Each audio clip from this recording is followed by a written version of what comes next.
સૌ લોકો આ મુખ્યમંત્રીજી મારી મંચસ્થ મહાનુભાવો પરિવારના સદનો આપ સૌ લોકો ઉપસ્થિત થયા કર્ણાવતી શહેર અમદાવાદ પર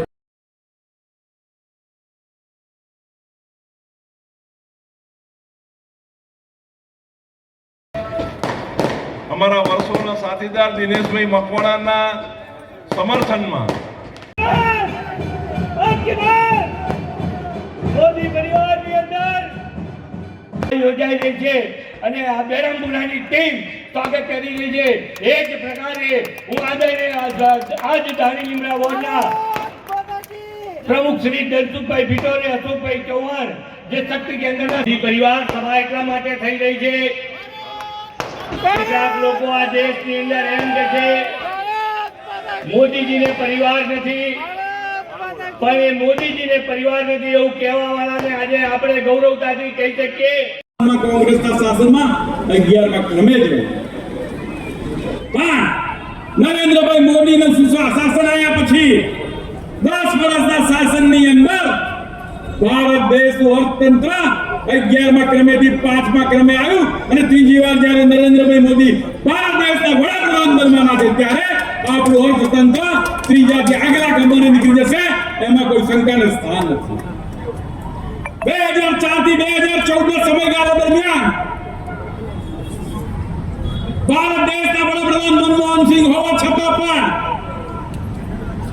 ચીન અને જાપાનના વડાપ્રધાનને ખબર હતી કે ગુજરાતના પનોતા પુત્ર અને મુખ્યમંત્રી નરેન્દ્રભાઈ મોદી આવનાર દિવસોની અંદર ભારત દેશની બાગડોર સંભાળશે ને સાહેબ ચીન અને જાપાનના વડાપ્રધાન નરેન્દ્રભાઈ મોદીને મુખ્યમંત્રી હોવા છતાં પણ લાલ જાજમ બિછાવીને એમના પ્રવાસે બોલાવતા ને આજે સાચું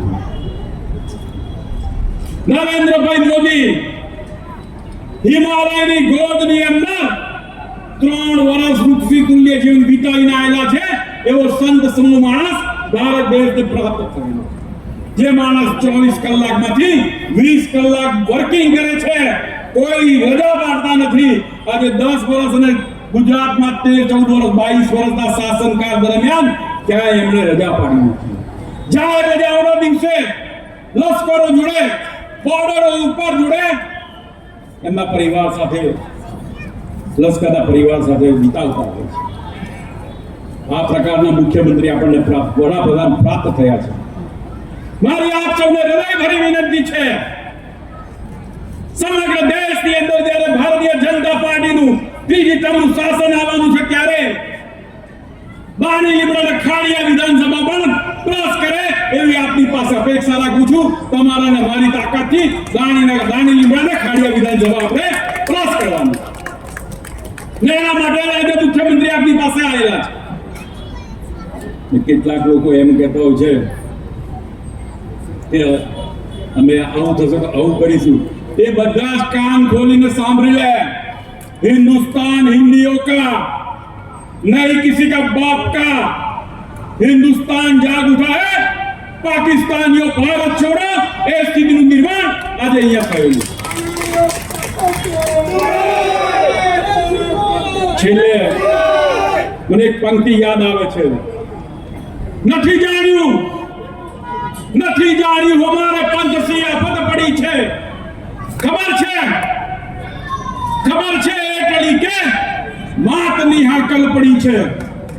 दोस्तों, यह जन्मभूमि, यह कर्मभूमि आवाज उठाती है, उठो जागो नौजवान दोस्तों, मां भौम की रक्षा के काजे लोकशाही की आवाज बुलंद बनाने के लिए, तानाशाही को हटाने के लिए, सरमुखत्यारशाही को देश बेटा देने के लिए, नक्सलवाद को नाबूद करने के लिए, माओवाद को नाबूद करने के लिए, आतंकवाद को नाबूद करने के लिए, शहरी गरीब आवास योजना पाने के लिए, रोजी रोटी पाने के लिए, विधवा सहाय योजना पाने के लिए, वृद्धा पेंशन योजना पाने के लिए, 370 कलम हटाने का समर्थन के लिए, ट्रिपल तलाक नाबूदी का समर्थन के लिए राम मंदिर निर्माण का समर्थन के लिए आप आपका वोट भारतीय जनता पार्टी के उम्मीदवार को दीजिए,